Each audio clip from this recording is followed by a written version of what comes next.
প্রতিভার ভাষা ভাষা চোখ দুটো মুহূর্তে গাঢ় আতঙ্কের ছাপ ফুটে উঠল। আশঙ্কার হিমের স্রোত, ফর্সা মুখখানা শুকিয়ে ফ্যাকাশে রক্তশূন্য। সাজিদ বোতল ধরা হাতখানা প্রতিভার মুখের উপর উঁচিয়ে ধরে আছে। বোতলের ভেতরে তরল ঠেকছে, কালনাগিনীর মতো ফুঁসছে। এক পলকের ব্যবধানে, একটা সামান্য ঝটকায় যথেষ্ট এই শুভ্র সুন্দর নিখুঁত চামড়াটা এক নিমেষে কয়লা করে দিতে। প্রতিভার চোখের পদ্মপাতার ন্যায় সুডোল দীর্ঘ ঘন পাপড়িগুলো তখন মৃদু কাঁপছে। কপালে জমে কয়েক ফোঁটা ভোরের শিশিরের মতো চিলতে ঘাম। ঝকঝকে আলোয় প্রতিভার অভাবে যেন এক অলৌকিক স্নিগ্ধতা ভর করছে। এই মুখে কোনো কৃত্রিমতা নেই, কোনো ছলনা নেই, আছে কেবল মায়াবী পবিত্রতা, যা তীব্রতম পাপীকে এক মুহূর্তের জন্য থমকে দিতে পারে। এ যেন এক দেবী প্রতিমা, যাকে ভাঙা যায় কিন্তু কলঙ্কিত করা যায় না। সাজিদ সেই হিংস্র আরক্ত চোখের তারায় প্রতিভার এই তস্ত্র মুখখানা বড় বেশি মায়াময় ঠেকালো। এই মুখ, এই চোখের মায়াতে সে যে হুট করেই ডুবেছিল। সেই চোরাবালি মায়া থেকে তো জন্ম নিয়েছিল অবাধ্য ভালোবাসা। ইস, কত আকাঙ্ক্ষা, কত নির্ঘুম রাতের ব্যাকুলতা এই সুন্দর মুখখানার আদরে আদরে ভরিয়ে দেবে। মেঘহীন আকাশে যেমন হঠাৎ শ্রাবণের মেঘ জমে, সাজিদের বুকের ভিতর এক মেঘ জমছিল, কিন্তু বৃষ্টি হয়ে জমিনে ঝরার আগে ক্ষোভের কালবৈশাখী এসে সব লণ্ডভণ্ড করে দিল। নিয়তি কি নিষ্ঠুর পরিহাস! আর সেই পরম অরাধ্য মুখটায় নিজের হাতে জ্বালিয়ে পুড়ে ছারখার করতে উদ্যত হচ্ছে সে। তবে নিজের ভেতরে পৈশাচিক ইচ্ছেটা সাজিদ বড্ড ক্ষীণ হলো। পান পাতার মতো মায়া জড়ানো ওই মুখখানা চিরতরে নষ্ট করে দিতে গিয়েও সাজিদের পাথরের বুকটা আচমকা কেঁপে উঠল। অতি কঠিন পাথরের বুকে বুঝি কখনো সখনো অলৌকিকভাবে ফুলের কুড়ি অঙ্কুরিত হয়। সাজিদ টের পেল তার অবদ্ধ হাত দুটি আপনা আপনি নিচে নেমে এসছে। ভালোবাসার মানুষকে ধ্বংস করার ক্ষমতা আর যাই হোক এই উন্মাদের নেই, কিন্তু ভেতরে জমে থাকা তীব্র রাগ, ক্ষোভের আগুন তো সহজে নেভা নেয়। সাজিদ দাঁতে দাঁত চেপে বোতলটা সর্বশক্তি মুষ্টিবদ্ধ করে ছুঁড়ে মারল। তক্ষুনি প্রতিভা ভয়ে চোখ দুটো দপ করে বুজে ফেলল। মুহূর্তে কেঁপে উঠল পুরো ঘরটা। বোতল দেওয়ালের সাথে সশব্দে বাড়ি খেয়ে ভেঙে টুকরো টুকরো হতে পরক্ষণে মেঝেতে ছড়িয়ে পড়া অ্যাসিডের সেই ঝাঁঝালো উগ্র গন্ধটা ঘরের বাতাস ছড়ালো। প্রতিভা ধীরে ধীরে চোখের পাতা মেলল। তার বুকের ওঠানামা তখনও থামেনি। সে দেখল সাজিদ ধপ করে মেঝের উপর হাঁটু গেড়ে বসে আছে। তার সেই হিংস্র রূপটা থিতু হয়ে এসছে। সেখানে এখন কেবল ভিড়তে থাকা অবুঝ নিঃস্ব কিশোরের ন্যায় হাহাকার। সাজিদ চোখের কোণ বেয়ে গড়িয়ে পড়ল দুফোঁটা অবাধ্য অশ্রুকণা। সে প্রতিভার বাঁধা হাত দুটোর উপর নিজের কপাল ঠেকে একদম শিশুদের মতো আকুল ভেলা গড়ায় ফুঁপিয়ে উঠল, প্রতিভা, প্রতিভা, আমার প্রতিভা! এই নির্দয় নিষ্ঠুর পৃথিবীতে বুকে তুমি কি একটুখানি নরম হয়ে আমার এই নরককুণ্ঠে আসতে পারো না? পারো না আমার এই অন্ধকার জীবনটাকে একটুখানি বদলে দিতে? সাজিদের গলার স্বর বুঝে এলো। তার চওড়া কাঁধ দুটো ঈষৎ কাঁপছে। এত বড় একজন ঠান্ডা মাথার খুনি, যার নাগাল পেতে পুরো ডিপার্টমেন্ট নাজেহাল, সে কিনা এখন একজোড়া বাঁধা হাতের সামনে হাঁটু গেড়ে বসে শিশুর মতো ফুঁপিয়ে চলছে। প্রতিভা থেমে গেল। সাজিদের লালচে চোখের কোণ বেয়ে জল গড়িয়ে পড়ছে অনবরত। সেই চোখে এখন আর কোনো হিংস্রতা নেই, আছে কেবল চরম নিঃস্বতা। সে ভাঙা গলায় আর্তি জানল, এখন সময় আছে প্রতিভা। চলো না, আমরা সব ছেড়ে অনেক দূরে কোথাও পালিয়ে যাই, যেখানে এই নোংরা সিস্টেম নেই, থাকবে না কোনো অতীত।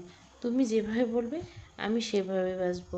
আমি আর কখনো কোনো অপরাধের ছায়ায় পা দিব না। শুধু তুমি আমার পাশে থেকো। আমার এই অন্ধকার হাতটা ধরে একটুখানি আলো দিও। আমার ভুলগুলো ক্ষমা করে তুমি কি পারো না আমাকে ভালোবেসে এই নরক থেকে টেনে তুলতে? বলো না প্রতিভা, একটুখানি আলো কি আমি তোমার কাছ থেকে পেতে পারি না? ছোট্ট শিশুর মতো অবুঝ আকুতিগুলো ঘরের দেওয়ালে দেওয়ালে প্রতিধ্বনিত হয়। বাতাসে ভাসতে লাগলো এক অপরাধীর শেষ সমর্পণের সুর। প্রতিভার চোখ এক পলকের জন্য করুণা জাগলো। তার ভেতরে অনর কাঠিন্য বিন্দুমাত্র টলল না। সে চোখের পলক না পেলে ইস্পাস কঠিন গলা বলল, মানুষ ভুল করার একটা সীমা থাকে সাজি সাহেব, কিন্তু আপনি ভুলের সীমানা পেরিয়ে পাপের মহাসাগরে ডুবে গেছেন। নদীর জল যেমন কখনো উল্টো স্রোতে বয় না, তেমনি মানুষের জীবনে কিছু অপরাধের কোনো ক্ষমা হয় না। আপনি ভেবেছেন পালিয়ে গেলে সব ধুয়ে মুছে যাবে। আইনের চোখে ফাঁকি দিল যাদের আপনি খুন করেছেন, যারা আপনার নির্মমতার শিকার হয়েছে, তারা তো সেফ কোনো নাম বা সংখ্যা ছিল না সাজি সাহেব। তারা কারো ঘরে আদরের সন্তান ছিল, কারো নির্ভরতার ভাই ছিল, কারো স্বামী ছিল, কিংবা কোনো অবুঝ শিশুর মাথায় উপর বটবৃক্ষের মতো আগলে রাখা বাবা ছিল। কত শত চোখের জল আর দীর্ঘশ্বাসে পাপের ভারী হয়ে করছেন আপনি, তার ইয়ত্তা নেই। ক্ষমা করার অপরাধের বোঝা মাথায় নিয়ে কখনো নতুন করে বাঁচা যায় না। আপনার একমাত্র জায়গা ওই অন্ধকার কারাগার, যেখানে আপনাকে আপনার প্রতিটি নৃশংসার হিসাব দিতে হবে। সাজিদ স্তব্ধ হয়ে প্রতিভার মুখের দিকে তাকিয়ে রইল। প্রতিভা নির্ভয় কণ্ঠে সেফ জানিয়ে দিল, আর ভালোবাসার কথা বলছেন, মায়ের কথা বলছেন। এই মহাবিশ্বে প্রতিভা নামের এই মেয়েটা মনে প্রাণে কেবল একজনকে নিজের জীবনসঙ্গী মেনে নিছে। আমি কাশফি নূর প্রতিভা, মেজর নাজিব সরফরাজের বাগদত্তা। আমার রক্তে, আমার নিঃশ্বাসে, আমার প্রতিটি ভাবনায় কেবল তারই অধিকার। শান্ত সমুদ্রের বুকে যেমন হঠাৎ সাইক্লোনে আসতে পড়ে নাজিবের নাম, নাজিবের প্রতি প্রতিভার ভালোবাসা থেকে সাজিদের মেজাজটা ফের তেমন করে বিগড়ে গেল। সেই হৃদয়ের জ্ঞান হারিয়ে এক ঝটকায় উঠে দাঁড়ালো। কোনো কিছু ভাবার আগে সে প্রতিভার কোমল গালে সজোরে একটা থাপ্পড় বসিয়ে দিল। প্রতিভার মুখটা একপাশে কাঁধ হয়ে চুলের অবিন্যস্ত গোছায় এসে পড়ল কপাল মুখে। তার ঠোঁটে কেটে ফিনকি দিয়ে তাজা রক্ত বেরোলো। প্রতিভার অতহর কোণে রক্ত দেখে সাজিদের ভেতরে উন্মাদের ঘোরটা চট করে কেটে গেল। নিজের হাতের দিকে তাকিয়ে সে শিউরে উঠল। এ কী করলো? তীব্র আত্মগ্লানিতে সে নিজের হাতটা দিয়ে পাশের দেওয়ালে সজোরে ঘুষি দিয়ে বলল, শিট শিট। সাজিদ উন্মাদের মধ্যে এক হাতে প্রতিভার মুখটা আলতো করে ধরে নিজের পরনে সাদা শার্টের কোনাটা টেনে উঁচিয়ে ধরল। তারপর অবুঝ বাচ্চাদের মতো অতি সাবধানে প্রতিভার ঠোঁটের কোণে রক্ত মুছে দিতে বিড়বিড় করে বলতে লাগলো, সরি প্রতিভা, আমি ইচ্ছে করে করিনি। তুমি তুমি ওই নামটা মুখে নিলে, ওই নামটা মুখে নিও না প্রতিভা। ওটা আমার মগজে আগুন ধরে দেয়, আমার মেজাজ ঠিক থাকে না প্রতিভা। তুমি বিশ্বাস করো, আমি ওই মেজর নাজিবের চেয়ে তোমাকে অনেক বেশি ভালো রাখবো, অনেক অনেক বেশি ভালোবাসবো। তোমার কি আমার উপর একটুও বিশ্বাস হয় না? প্রতিভা কোনো উত্তর দিল না। সাজিদ চোখ দিয়ে চারিদিকে চোখ বুজে এলো। তার বুকের ভেতর তখন বিশ্বাসের প্রমাণ দেওয়ার আদিম আকাঙ্ক্ষা ছটফট করছে। হঠাৎ করে মেঝেতে পড়ে থাকা অ্যাসিডের বোতলের সেই ভাঙা ধারালো কাচের টুকরোর উপর নজর গেল। ঝটিত কাচের টুকরোটা হাতে তুলে তারপর উন্মাদের মতো সেটা দিয়ে নিজের অন্য হাতের আঁচড় কেটে পোজ দিয়ে হলমায় তাজা রক্ত বেরোয় কলকলিয়ে। সাজিদ নিজের সেই রক্তাক্ত হাতটা প্রতিভার চোখের সামনে ধরে ফিসফিস বলে, তোমার শরীর থেকে এক ফোঁটা রক্তও ঝরিয়েছি আমি, তার শাস্তি আমি নিজেকে দিয়েছি, দেখলে তো? সাজিদে একটা আস্ত সাইকোপ্যাথ তার প্রতিভা জানত, কিন্তু তার ভেতরের অন্ধকারের গভীরতা যে একটা অতলন্ত, তা আজ প্রথম টের পেল। আচমকা সাজিদ প্রতিভার পায়ের সামনে মেঝেতে হাঁটু গেড়ে বসলো। প্রতিভার একটা পা টেনে নিজের কোলের উপর তুলে নিল। মেঝেতে জমে থাকা নিজের সেই উষ্ণ রক্তে আঙুল ছুঁয়ে উন্মাদের মতো সেই রক্ত প্রতিভার শুভ্র গায়ে পায়ে লেপে দিতে লাগলো। প্রতিভা পাটা টেনে সরিয়ে নিতে চাইল, কিন্তু সাজিদের বাঁধানোতে ছোটাতে ব্যর্থ। সাজিদ ব্যাকুল করে বলল, আমি তোমার জন্য আমার হৃৎপিণ্ডটা শরীর থেকে উপড়ে দিতে পারি প্রতিভা। এই পৃথিবীর সব সুখ আমি তোমার পায়ের কাছে এনে গুছিয়ে দেব। লোকে তো আলতা পড়ায়, আমি আমার শরীরে তাজা রক্ত দিয়ে তোমার পায়ে আলতা পরিয়ে দেব, ঠিক এইভাবে। তবু তুমি আমার হও প্রতিভা। আমি জীবনে প্রথম কাউকে ভালোবেসেছি। এই অপরাধী সাজিদ প্রথম কারো হাত ধরে একটু আলোয় বাঁচার স্বপ্ন বুঝে, প্লিজ প্রতিভা আমার হও। সাজিদের কুটোর হাতে টপ টপ করে বাড়িধারা গড়িয়ে সে চিবুক ছুঁয়ে দিচ্ছে, কণ্ঠে সবটুকু আকুলতা ঠেলে ফের বলে, চলো আমরা এই দেশ ছেড়ে অনেক দূরে পালিয়ে যাব। তোমায় নিয়ে আমি একটা ছোট্ট সংসার করবো। আমি কথা দিচ্ছি, আমি এই হাত দিয়ে হালাল উপার্জন করব। আমার জীবনে দীর্ঘ কৃষ্ণছায়া সরাতে তুমি কি এক টুকরো জ্যোৎস্না হয়ে আসবে প্রতিভা? গা গুলিয়ে আসতে চাইল প্রতিভার। মাথাটা তীব্র যন্ত্রণায় ঝিমঝিম করছে ওর, দম বন্ধ হয়ে আসছে ক্রমশ। এই চরম হিংস্র মানুষটা এমন অসহায় আত্মসমর্পণ দেখে প্রতিভা নিজের ভিতরে কেমন যেন অসাড় হয়ে উঠল। দম বন্ধ হওয়ার যন্ত্রণায় ক্ষীণ গলায় বলে উঠল প্রতিভা, পা ছাড়ুন সাজিদ সাহেব, আমার দম বন্ধ হয়ে আসছে। সাজিদ মেঝেতে হাঁটু ঠেকিয়ে বসে, প্রতিভা দুই গেলে নিজের রক্তাক্ত হাত দুটো দিয়ে মুখখানা আজলা ধরল। প্রতিভার ফর্সা গেলে সাজিদের হাতের রক্তে মাখামাখি হয়ে গেল। পাগলের মতো অস্থির হয়ে বলে সে, একবার কথা দাও প্রতিভা, প্লিজ একটিবার। এই দুনিয়ায় কিছু মানুষ সে কাছে সুখ না, মেঘ না যেতেও জলের মতো নেমে আসে, আর সাজিদের কাছে সুখ মানে এক অন্তহীন মরীচিকা। জানো প্রতিভা, নাজিবরা জীবনে সব পায়, ওদের নিয়ে চিন্তা করার লোক আছে, ওদের ভালোবাসার মানুষের এই পৃথিবীতে কমতি নেই। কিন্তু ছোট থেকে এতিম হয়ে অবহেলায় বেড়ে ওঠা সাজিদের দিকে তাকাও, কেউ নেই, তাদের থাকে না, হয় না কেউ আপন। সাজিদের যদি কখনো তীব্র জ্বরের উত্তাপে পুড়ে মরে, মাথায় হাত রেখে দেখার মতো কেউ নেই, থাকে না এই বিশাল ভুবনে।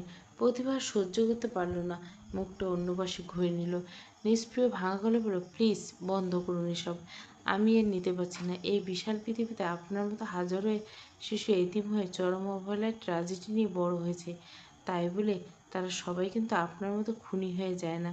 নিজের পরিস্থিতিকে আড়াল করতে নিজের অতীতকে দয়া করে ঢাল বানাবেন না। আপনার অন্যায়গুলো ক্ষমার অযোগ্য, আর ভালোবাসা কোনো জোড়াজুড়ি তো নয়, আবার দয়া ভিক্ষের জিনিসও নয়। মিনিট 45 পার হলো। সাজিদ বেশ দ্রুত হাত চালালো।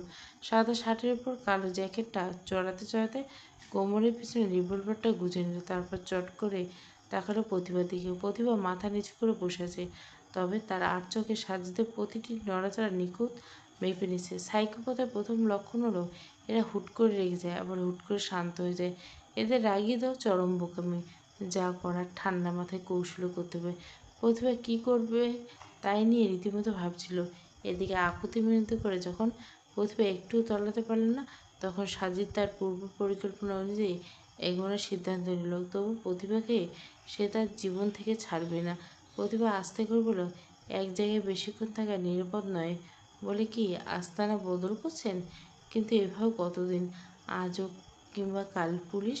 সাজিদ ড্রয়ার থেকে একটা পরচুলা বের করলো, ভেড়ার লোমের মতো কোঁকড়ানো চুল মাথায় বসিয়ে নিতে সাজিদকে চেনা চেহারাটা কেমন অচেনা ঠেকতে লাগলো। আয়নার নিজের রূপান্তর দেখতে সে গালে একপাশে একটা কৃত্রিম তিল বসলো। পুলিশের সাধ্য নেই সাজিদের ছায়া ছোঁয়ার, আজ কিংবা কাল নয়। প্রতিভা, আজকের মধ্যে আমি পুলিশের চোখের সামনে দিয়ে দেশ ছাড়ছি। দেশ ছাড়া এতই সহজ? এয়ারপোর্টে যে কড়া নিরাপত্তা, সেখানে আমাকে কথা কেড়ে নিল সাজিদ। কে বলল আমি এয়ারপোর্টে যাচ্ছি? সাজিদ এবার চোখে একটা মোটা ফ্রেমের চশমা পরল। এই মানুষটিকে প্রথম দেখে সাজিদ হোসেন বলে চেনাই অসম্ভব। সে ঘুরে দাঁড়িয়ে বলল, আমরা সোজা চট্টগ্রামে যাব, সেখানে সব ব্যবস্থা হয়েছে, কার্গো জাহাজে উঠবো, তারপর দুবাই, ব্যাস। প্রতিভা মনে মনে হিসাব করলো, ঢাকার প্রতিটি থানায় চেকপোস্টে এতক্ষণ তাকে নিয়ে হুলস্থুল পড়ে যাওয়ার কথা। তবে গাড়ি যদি একবার শহর পাড়িয়ে চট্টগ্রাম হাইওয়েতে ওঠে, তবে উদ্ধার পাওয়া কঠিন হবে। তবে সাজিদ এই তাড়াহুড়ো বলে দিচ্ছে পুলিশ তার ঠিকানা পেয়ে যাবে বলে ব্যস্ত হয়েছেন। সাজিদ গাড়িতে চাবিটা ঢোকাতে ঢোকাতে বলল, লক্ষ্মী মেয়ের মতো হেঁটে গিয়ে গাড়িতে উঠবে, নাকি একটু নিয়ে পুতুল বানিয়ে নিব? অবশ্য পুতুল বানিয়ে নেওয়া বুদ্ধিমান কাজ, কিন্তু কি করবো বলো? তোমাকে এত বেশি ভালোবাসি যে কষ্ট দিতে মায়া হয়। আমার গাড়ির গ্লাস ব্ল্যাক ফিল্টার করা, ভেতর থেকে বাইরে দেখা যায় না, আবার ভেতরের শব্দ বাইরে যায় না, আর ওই জায়গায় ঢাকার শহর থেকে অনেক দূরে। প্রতিভা কিছু বলল না, সে বাঁধা হাত দুটো সামান্য তুলে ইশারা করলো। সাজিদ ভুরু কুচকে, কি মুখে বলো? মুখ তো আর বেঁধে নেই। মুখে না বাঁধলে হাতটা বেঁধে বড় অসুবিধায় করে ফেলছেন। ইশারায় কথা বোঝা গেলেও সব কাজ তো আর ইশারায় করা যায় না। সাজিদ না বুঝে ভুরু কুচকে, আমার ওয়াশরুমে যাওয়ার প্রয়োজন। সাধারণ কোনো মেয়ে হলে সাজিদ তো পাত্তাও দিত না, হাত টাত বাঁধা নিয়ে। কিন্তু মেয়েটা ডিবি পুলিশ, ট্রেনিং পাওয়া, ঝুঁকি নেওয়া ঠিক হবে না। তবে প্রকৃতির ডাক তো আর মিথ্যে হতে পারে না। সাজিদ হ্যান্ডক্যাপটা খুলে দিতে ঠান্ডা করে বলল, কোনো রকম চালাকি করার চেষ্টা করবে না, আর করলেও পেরে উঠবে না, সো বি কেয়ারফুল। প্রতিভা ওয়াশরুমে ঢুকে ভেতর থেকে দরজাটা আটকে গেল। তারপর আল্লাহ আল্লাহ করে জিন্সের পকেট থেকে হাত গুলি কিছু খোঁজার চেষ্টা করলো। অবশ্যই আঙ্গুলের সাথে জিনিসটা বাঁধতে চোখ জোড়ে চকচক করে উঠল প্রতিভার। এটা প্রতিভার কাছে দু একটা সবসময় থাকে। প্রতিভা রুপোলি রঙের বড়সড় সেফটি পিন হাতে তুলে নিয়ে তারপর ডান হাতের আঙ্গুলে সজোরে ফুটিয়ে দিল। তীক্ষ্ণ ব্যথায় চোয়াল শক্ত হয়ে আসা জোগাড়, কিন্তু মুখ দিয়ে কোনো শব্দ বের হলো না। আঙ্গুলের মাথায় টসটসে লাল রক্ত ফোঁটায় ফোঁটায় জমতে লাগলো। প্রতিভা পিনটা দিয়ে ক্ষতটা আর একটু গভীর করলো। রক্তের ধারা বাড়তে সে ওয়াশরুমে দেওয়ালে দ্রুত হাতে লিখল। তারপর টিস্যু স্ট্যান্ড থেকে কয়েক টুকরো সাদা টিস্যু ছিঁড়ে নিয়ে সেখানেও লিখল। যদিও টিস্যুর লেখা ছড়িয়ে যেতে পারে, বুঝতে অনেক কষ্ট হবে, তবু প্রতিভা আশা নিয়ে লিখল খুব সংক্ষেপে, সিটিপি কার্গো দুবাই পি। 3টে আঙ্গুল ততক্ষণে ক্ষত হয়ে রক্তে ভেসে গেছে। প্রতিভা টিস্যু দুটো টুকরো ছোট জলদি চুলের ভাঁজে লুকিয়ে রাখলো। আরেকটা টুকরো রাখলো কানের ভেতরের লতিতে, যাতে বাইরে থেকে বোঝা না যায় কিন্তু আঙ্গুল দিয়ে ছোঁয়া যায়। তারপর সে রক্তক্ষরণ বন্ধ করতে আঙ্গুলের 2 ঠোঁটের মাঝখানে চেপে দিল। সবশেষে মুখে চোখে পানির ঝাপটা দিয়ে বেরিয়ে এলো। তারপর উদ্দেশ্য টুকরোগুলি সাজিদকে আড়াল করে কায়দা করে কিছু কিছু জায়গায় ফেলে যাওয়া। রাত তখন নিশুতি, ঘড়ির কাঁটা 3টে ছুঁইছে। পুরো ফ্ল্যাট নিস্তব্ধতা মোড়ানো। রুমের টিমটিমে আলোয় কেবল ভেসে আসছে এক অসহায় মায়ের ভাঙা কণ্ঠের অস্ফুটনে গণ্ড। তাওরা জায়নামাজে বসে আছেন। সেজদা থেকে মাথা তুলে তার চোখে তপ্ত অশ্রুধারা গড়িয়ে পড়ল জায়নামাজের জমিনে। বুকটা ধকপক করছে, চিন্তায় আশঙ্কায় কলিজা ছিঁড়ে যাওয়ার জোগাড়। হাত দুটো উপরে তুলে কাঁপা কাঁপা গলায় আল্লাহর দরবারে আকুতি জানালেন, হে রব্বুল আলামিন, তুমি তো রহমান রহিম, তুমি তো অন্তর্যামী। আমার প্রতিভাকে তুমি ভালো রেখেছো আল্লাহ। আমার মেয়েটা না জানি কোথায় আছে, কোনো বিপদ আছে, কোন অন্ধকারে আমার কলিজার টুকরো ছটফট করছে, আমি জানি না আল্লাহ। তুমি ওকে সহি সালামত আমার কোলে ফিরিয়ে দিও। দু হাতে মুখ তুলে তিনি ফুঁপিয়ে উঠলেন। এই গভীর রাতে হতভাগী এক মায়ের বিনিদ্র চোখ দুটো কেবল মেয়ের ফেরার অপেক্ষায় চেয়ে রইল। প্রতিটি মোনাজাত চোখের অশ্রু বিসর্জন দিয়ে শুধু মেয়ের জীবনে নিরাপত্তায় ভিক্ষে চাইলেন। এ পথ সে পথ ঘুরে নানা কায়দা কানুন পার করে চট্টগ্রামে পাতেঙ্গ বন্দরে সাজিদ পৌঁছতে বিকেল 3টায় বাজে। সাজিদ কোনো ঝুঁকি নেয় না। প্রতিভাকে তার বড্ড অবিশ্বাস। মেয়েটা কখন কি বুদ্ধি খাটটি কে জানে। তাই গাড়িতে ওঠার পর প্রতিভাকে আবার ড্রাগ দিয়েছিল। বিশাল কার্গো জাহাজের ডেকের উপর সারি সারি লোহার কন্টেনার সাজানো, চারদিকে একটা গম্ভীর থমথমে পরিবেশ। তারই একটা অন্ধকারচ্ছন্ন কোণায় প্রতিভাকে বসিয়ে রাখাছে। সে কলের পুতুলের মতো স্থির। এখানে টাকা দিয়ে সাজিদ সব ব্যবস্থা আগের থেকে পাকা করে দিল। ঘাটে ঘাটে টাকা ঢাললে এই অবাধ্য দুনিয়া অনেক অসম্ভব কাজ সম্ভব। কাজটা ঠিকঠাক হয় সাজিদ একটা লম্বা স্বস্তির নিঃশ্বাস পেল। মাথার পরচুলগুলো আর চশমাটা এক ঝটকায় খুলে ফেলে সে একটু গা এলিয়ে দিল। প্লাস্টিকের বোতল থেকে ঢকঢক করে বেশ খানিকটা পানি খেয়ে সে প্রতিভার দিকে তাকালো। প্রতিভার মুখখানা এখন সম্মোহনের ঘোর। সাজিদ মনে মনে হিসাব করল, আর মাত্র কয়েক মিনিট। জাহাজটা একবার নোঙর ছেড়ে দিলে আর কোনো ভয় নেই। এই চঞ্চল মেয়েটাকে চিরতরে হারানো, সে ভয় তাকে তাড়া করে বেড়েছিল, তা এক নিমেষে উড়ে যাবে। এমন সময় বিশাল একটা লাল কন্টেনারের আড়ালেতে হুট করে একজোড়া তীক্ষ্ণ চোখ ভেসে এলো। আর ভেসে উঠতে 4 চোখের মিলন হয় প্রথমে। প্রতিভার চোখের তারা দুটো কেঁপে উঠল। সেই পরিচিত চোখের দিকে তাকাতেই মরণাপন্ন মানুষের বুকে যেমন হুট করে প্রাণের স্পন্দন ছেড়ে প্রতিভা আশার হয়ে আত্মাতে ঠিক তেমনই পানি ফিরে এলো। তার মানে সে ক্লু রেখেছিল তা যথাস্থানে পৌঁছে গেছে, নইলে এই অতলান্ত গোলকধাঁধায় তার পক্ষে এভাবে সময় মতো এসে হাজির হওয়া একেবারে সম্ভব ছিল না। কন্টেনারের ওপাশে দাঁড়িয়ে থাকা মানুষটা উপরের দিকে তাকালো। তার ঠোঁট দুটি নিঃশব্দ নড়ে উঠল। সে উপরওয়ালার কাছে অসংখ্য শুকরিয়া জ্ঞাপন করল। শিকারি খুব কাছেই এক শিকার দাঁড়িয়েছে, অথচ বাঘের পিঠে চড়ে বসা সাজিদ তা টেরই পেল না। তুরাগ নদীর তীরবর্তী নির্জন সবুজ প্রান্তে জীর্ণ দোতলার বাড়িটিতে দাঁড়িয়ে আছে একা।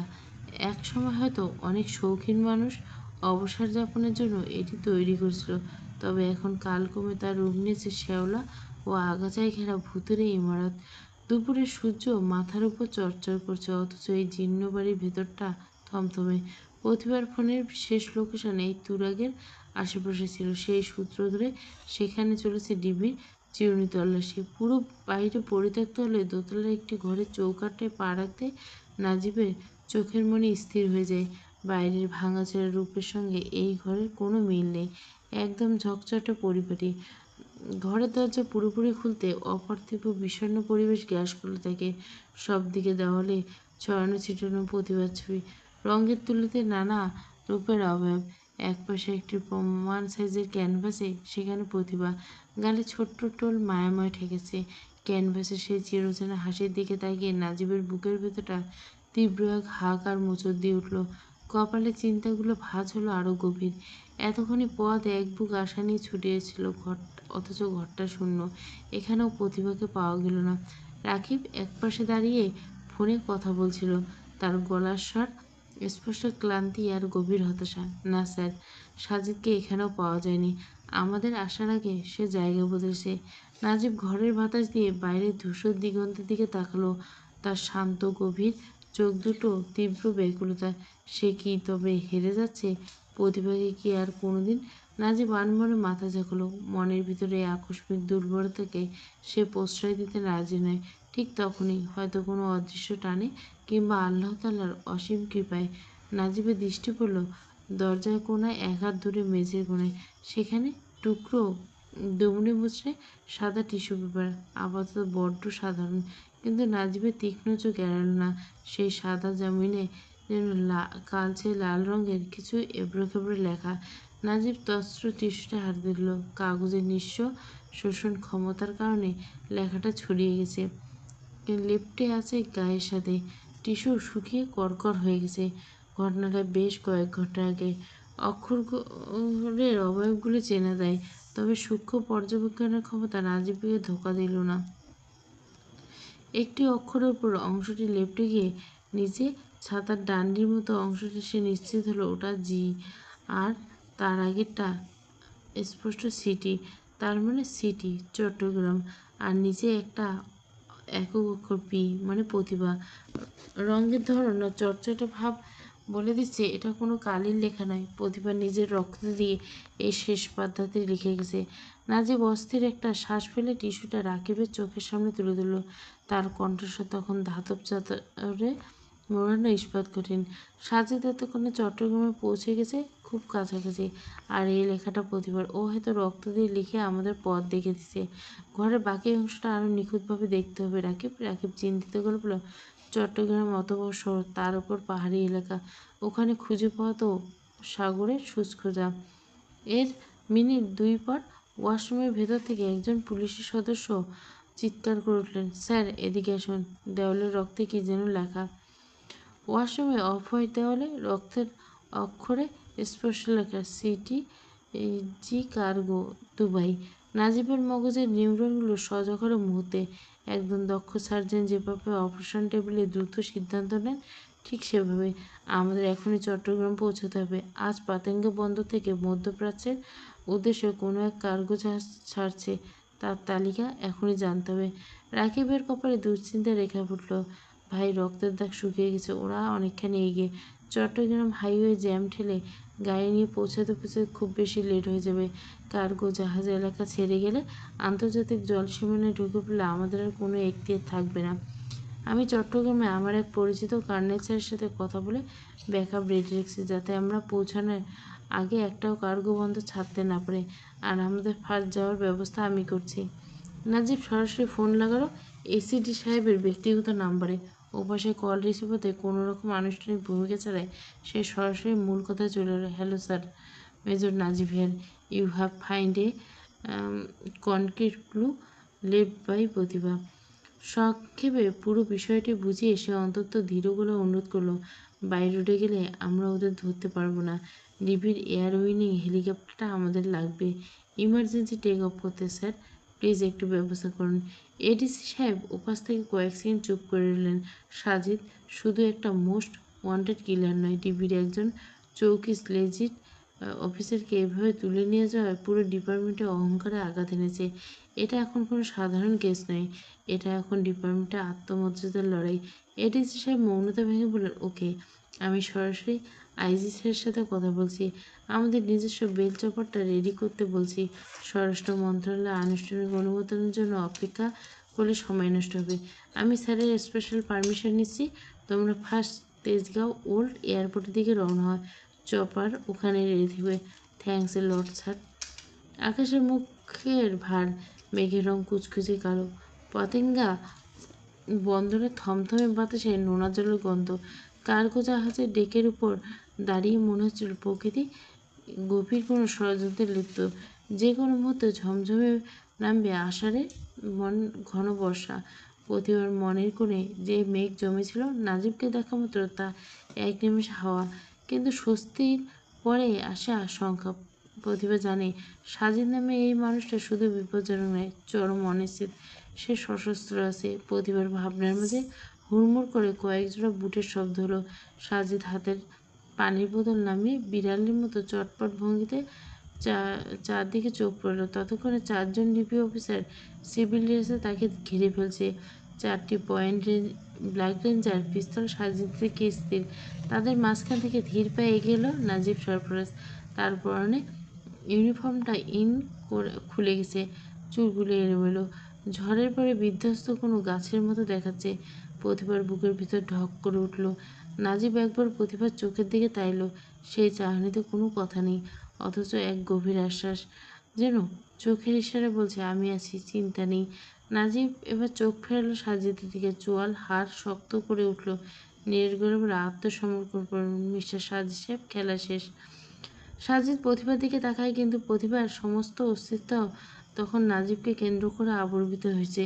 সাজিদের ঠোঁটের কোণে এক কুট তাচ্ছিল্য হাসি ফুটে উঠল।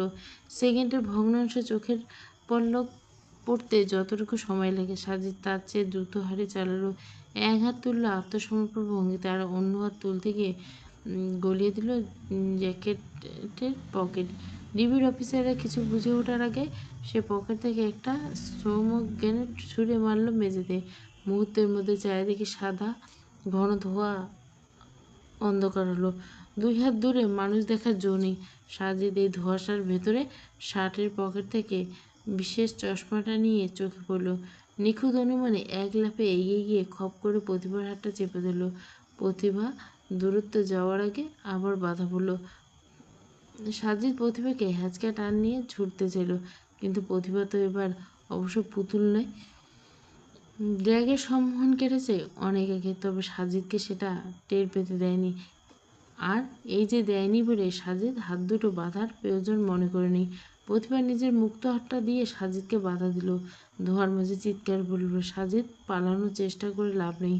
পুরো বন্দর পুলিশ ঘিরে ফেলেছে নিশ্চয়ই। আপনার বিরুদ্ধে ক্রসফায়ারের অর্ডার আছে। পালাতে গেলে সোজা শ্যুট করা হবে। তার চেয়ে আত্মসমর্পণ করুন, নিজের জীবনকেও ভয় করুন। তোমাকে হারানো ছাড়া সাজিদের এই দুনিয়া আর কোনো ভয় নেই প্রতিভাময়ী। মৃত্যুকে নিয়ে আমি পকেটে নিয়ে ঘুরি। কিন্তু বেশি দূর যাওয়া হলো না।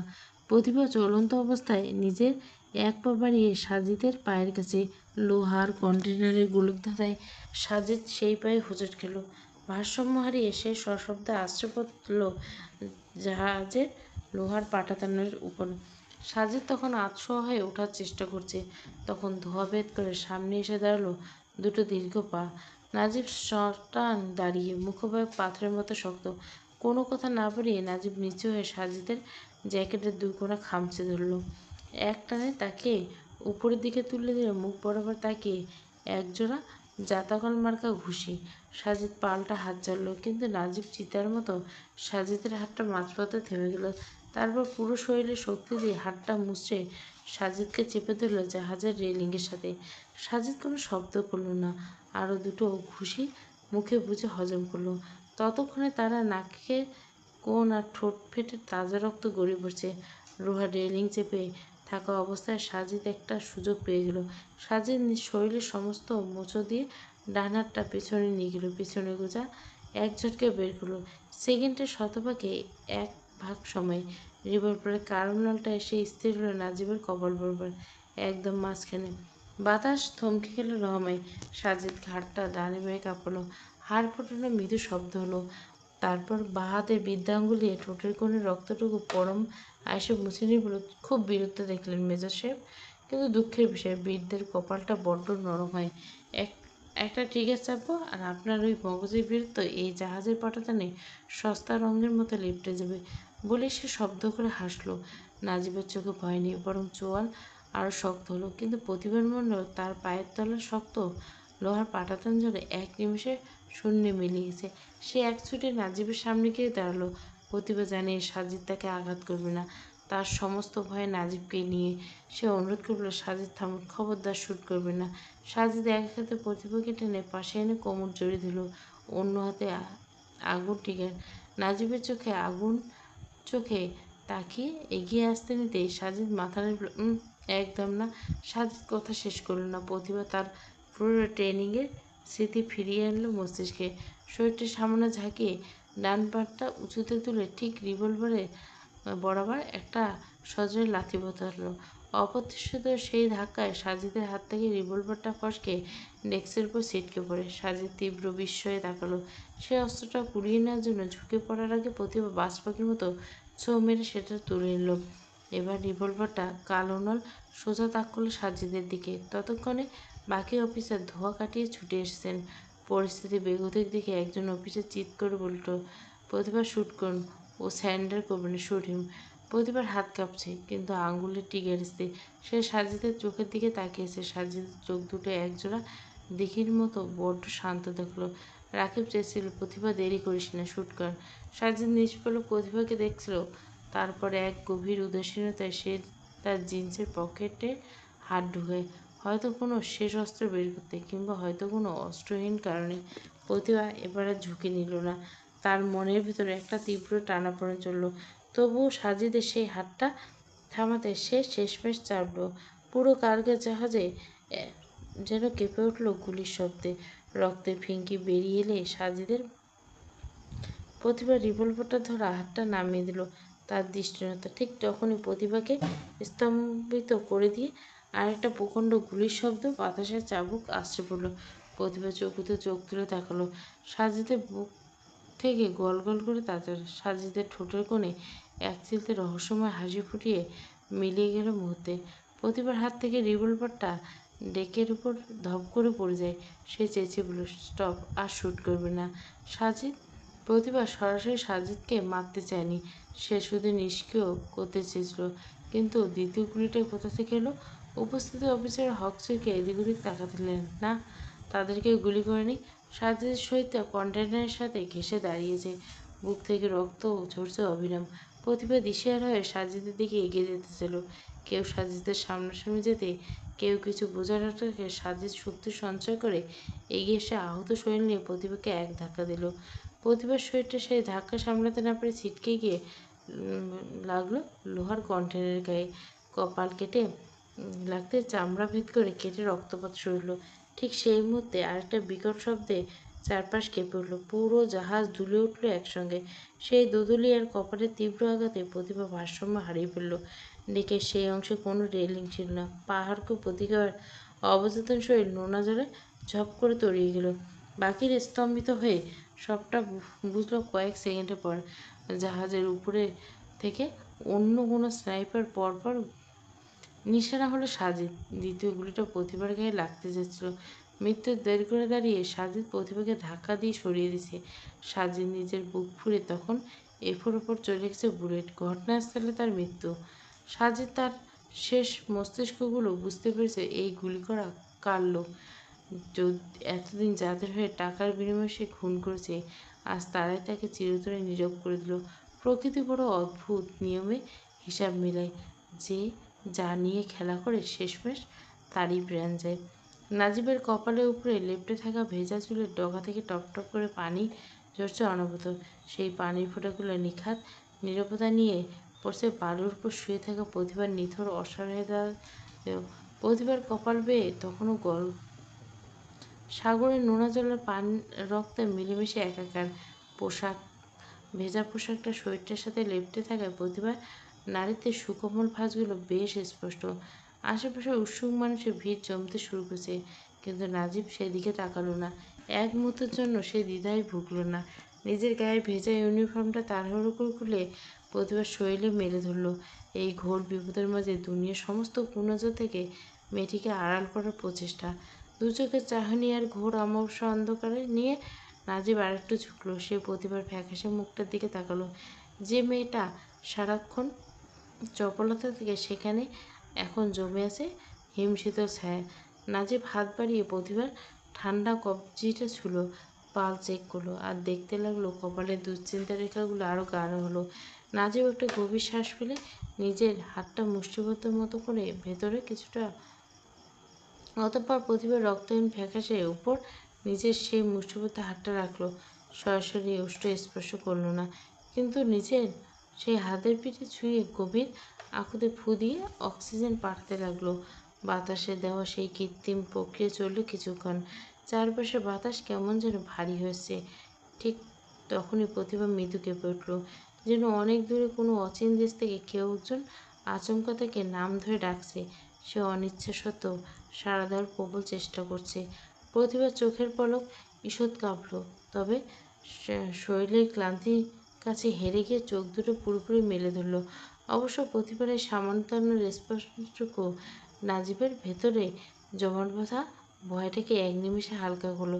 সে আর এক সেকেন্ড বিলম্ব করলো না, প্রতিভাকে আলতো করে কোলে তুলে নিল।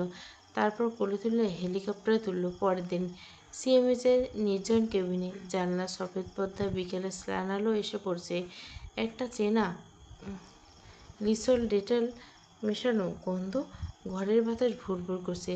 প্রতিভা এক হাতে এখনও স্যালাইন ঝুলছে, অপর হাতে ফোন নিয়ে সে ফেসবুক ঢুকে। মা বাসায় গিয়েছে একটু আগে। ভিজিটিং আওয়ারে আপু, নীরা, ফারদিন সব মির্জাবাড়ির বড়রাও এসেছিল।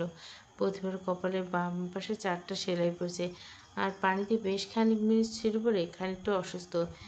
এফবিতে ঢুকে একটা ভিডিও সামনে এসে প্রতিভার, সমুদ্রের তীরে অবচেতন প্রতিভা, তারপর মেজর সাহেবের অক্সিজেন দাও, কোলে তোলা, সবটাই দেখলো প্রতিভা। ভেতরে দেখলো ভিডিওর নিচে কমেন্টের বক্স। এক একজনের মন্তব্য দেখে প্রতিভার ঠোঁটের কোণে মৃদু হাসি। একজন লিখছে, মেজর আর গোয়েন্দা লেডি অফিসার প্রেমের শুরু না হয় এখান থেকে।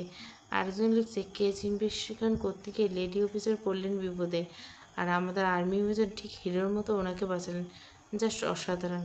আরেকজন বেশ রসিয়ে লিখেছে, পুরো সিনেমাটিক ব্যাপার স্যাপার দেখছি, রিয়েল লাইফে হিরোইন। আরেকজন লিখছে, দুজনকে বানাবে।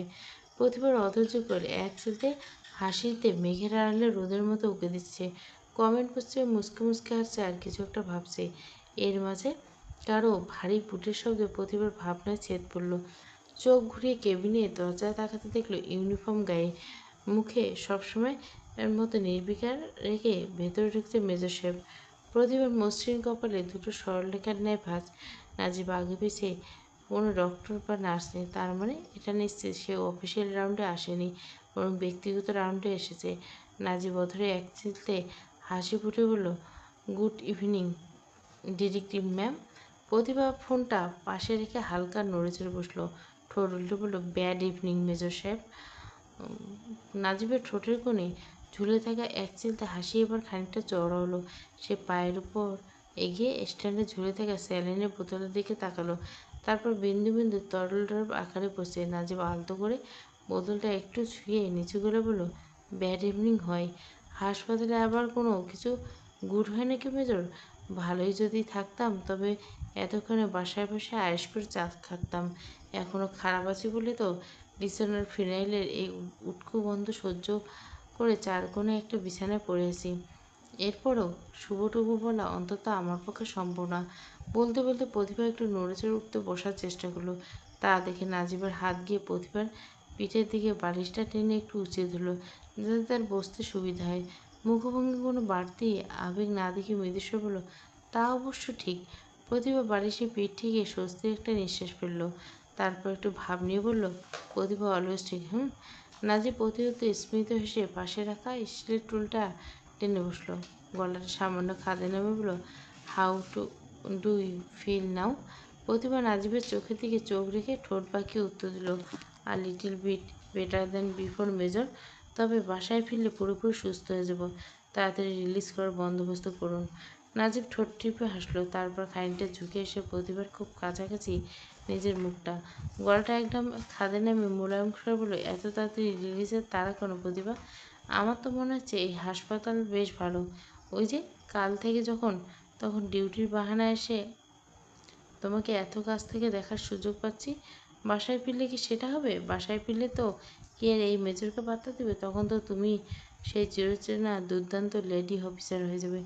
নাজিব এক পলক থামলো, কণ্ঠে আর একটু ফাজলামি মিশল। তাই ভাবছি কোনোভাবে তোমার রিলিজ অর্ডারটা চিরকালের জন্য ক্যান্সেল করে দিই।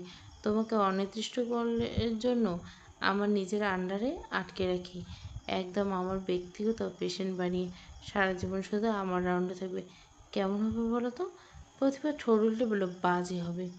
তারপর নাজিবের কথা আগেই প্রতিভা একটু বাঁকা চোখে তাকালো, কিছুটা ইতস্তত করে ভুরু কুঁচকে দুষ্টু হেসে ফেলল। যদি আপনারা এখানকার মতিগতি বুঝতে খুব একটা সুবিধা ঠেকছে না, তবে অক্সিজেন সাপ্লাই ভালো মতো হয়েছে। ভিডিওটা দেখলাম। থ্যাংক গড বিপদের সুযোগ নিয়ে কোনো অনাকাঙ্ক্ষিত সুযোগের সদ্ব্যবহার করেনি, সেজন্য আপনাকে ধন্যবাদ দেওয়া যায়। প্রতিভা কিসের ইঙ্গিত করলো, সে কথাটা বলল, তা বুঝতে নাজিবের বেগ পোহাতে হয়নি। সে ঠিকই বুঝে নিল চটজলদি, আর বুঝলো বলে উত্তর দিল, তোমার সাথে প্রথম মোলাকাতের আগে আমার দ্বারা অনাকাঙ্ক্ষিত তোমার কপালে আঘাত লেগেছিল, মনে আছে? প্রতিভা সরু চোখে তাকল, মনে হয় চেষ্টা করলো। এর ফাঁকে নাজিব এক আঙুল দিয়ে প্রতিভার কপালের উপরে পড়ে থাকা ছোট ছোট অবাধ্য চুলগুলো আলতো করে কানের পিছে গুঁজে দিল। তার মুখটা প্রতিভার মুখের আরও খানিকটা এগিয়ে এলো, কণ্ঠস্বর আরও ফাজলামি স্বরে বরং গুরুতর গম্ভীর হল। সেদিন আঘাতটা না হয় অ্যাক্সিডেন্টালি লেগেছিল প্রতিভা, কিন্তু আমার তরফ থেকে প্রথম যে আদরটা তোমার এই কপালে নামবে, তা কোনো দুর্ঘটনা হবে না, হবে না সুযোগের সদ্ব্যবহার। সম্পূর্ণ সচেতনভাবে নিজের সবটুকু ভালোবাসা আর নিখাদ অধিকার নিয়ে তোমার ঠোঁটের প্রথম উষ্ণ ছোঁয়াটা আমি ওখানে রাখবো, এবং অবশ্য সেটা একদম হালালভাবে। নাজিব থামল, তার চোখের গভীরতা প্রতিভার ভেতরে সমস্ত চপলতাকে এক নিমিষে শুষে নিল। প্রতিভা বুকের ভিতরটা হাতুড়ি পেটার মতো শব্দ হতে শুরু করলো। নাজিব উষ্ণ নিঃশ্বাসে প্রতিভার মুখশ্রী আশ্রে পড়ল। সেই নিঃশ্বাসের প্রকোপ প্রতিভার পদ্মপাতার ন্যায় চোখের পাপড়ি যুগল মৃদু কাঁপছে শুরু করলো বোধহয়। প্রতিভার খুব কাছে নিজের মুখটা রেখে ঠোঁটের কোণে মুচকে এসে ফুটে ফিসফিসিয়ে যোগ করলো, so get ready Pratibha, that day is not so far. Sajid যে শুটার দূর থেকে গুলি করেছিল সে ধরা পড়েছে।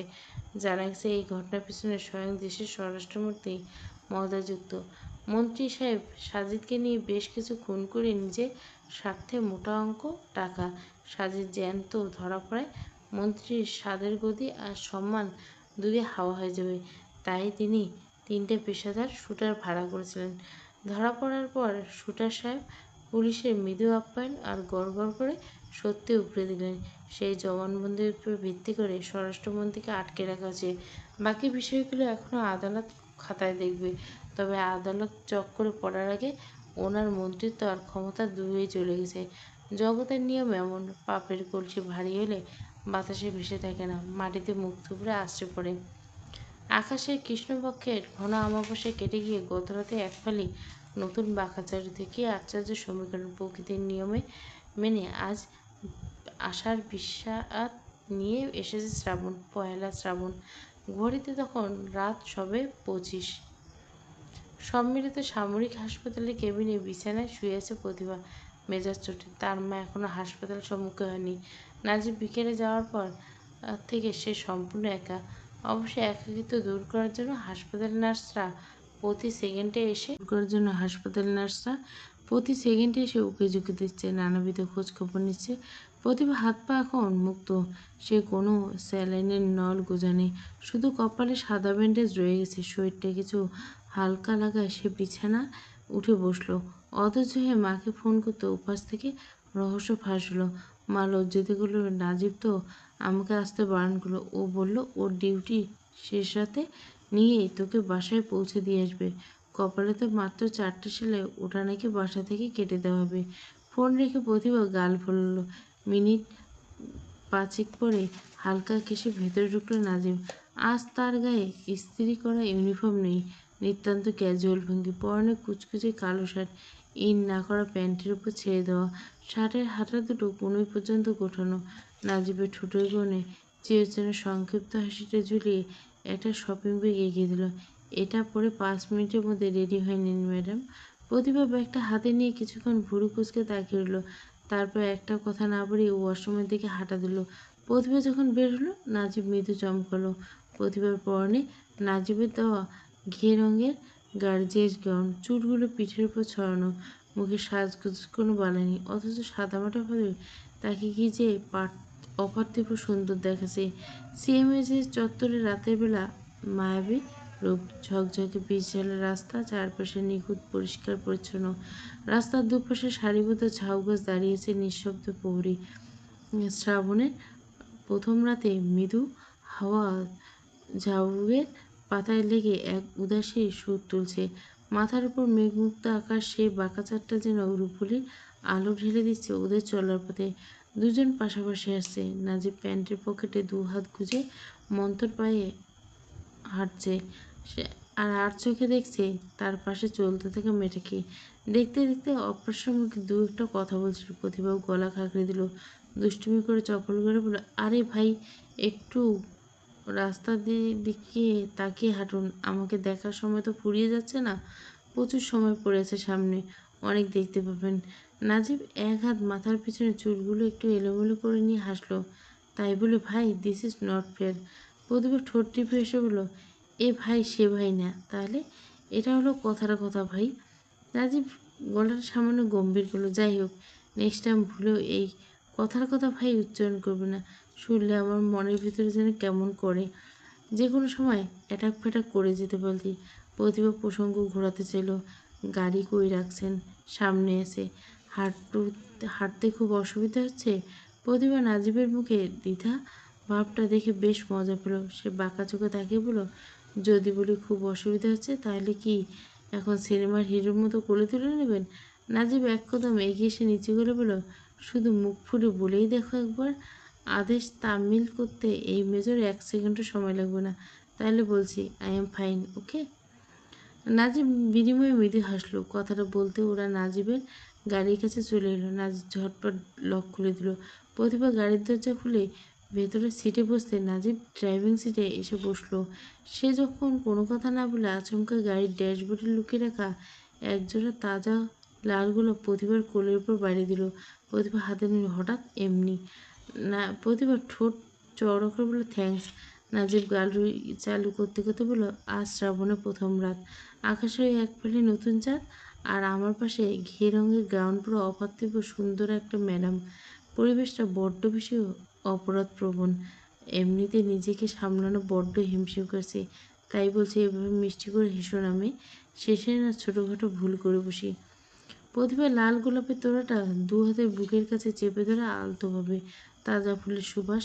গাড়ির ভিতরে বদ্ধ হাওয়াটা মুহূর্তে বদলে গেল। সে জানলার বাইরে তাকিয়ে এক ফালি বাঁকা চাঁদের দিকে চোখে রেখে মৃদুস্বরে বলল, সবুরে মেয়া ফলে মেজর সাহেব। সেই বৈশাখ থেকে সবুর করছি। বৈশাখ গেল, জ্যৈষ্ঠ গেল, আষাঢ় পুরোটাই ভিজলাম। আজ শ্রাবণের 1 তারিখ। আমার সবুরের ফলটা কি একটু বেশি পেকে যাচ্ছে না? প্রতিভা জবাব দিল না, ঠোঁট টিপে হাসলো। নাজিব ড্যাশবোর্ড থেকে একটা গাঢ় খয়েরি রঙের জমকালো কাঠ বের করে প্রতিভার দিকে বাড়ি দিল। নাও, আমার বিয়ের কার্ড। প্রতিভা ভুরু কুঁচকালো। এই মানুষটার উপর ইদানিং প্রতিভার হাওয়া লেগেছে যেন। দিনকে দিন কথা বলার মধ্যে ফাজলামির পরিমাণ বেড়েছে। সেও কার্ডটা হাতে নিয়ে দুষ্টুমি করে বলল, আমায় দাওয়াত করছেন বুঝি? খুব ভালো। নাজিব প্রতি উত্তর হাসল। কার্ডটা খুলে নেড়ে দেখতে দেখতে প্রতিভা খানিকটা নাটকীয় বলে, কি আশ্চর্য কাণ্ড! আমার বিয়ের তারিখ আর ভেন্যু তো দেখছি একদম হুবহু এক। এই মেয়ে এত ঢং জানে না? মেয়েটাকে যখন একটু একটু ঢং করে কথা বলে, তখন তাদের দেখতে দারুণ লাগে। নাজিব মুগ্ধ হয়ে প্রতিবার এই চপলতা দেখল। নাজিব গলা খাঁকড়ে দিয়ে বলল, কার্ডের ডিজাইনটা পছন্দ হয়েছে? প্রতিভা নাজিবের দিকে তাকালো। হ্যাঁ, খুব।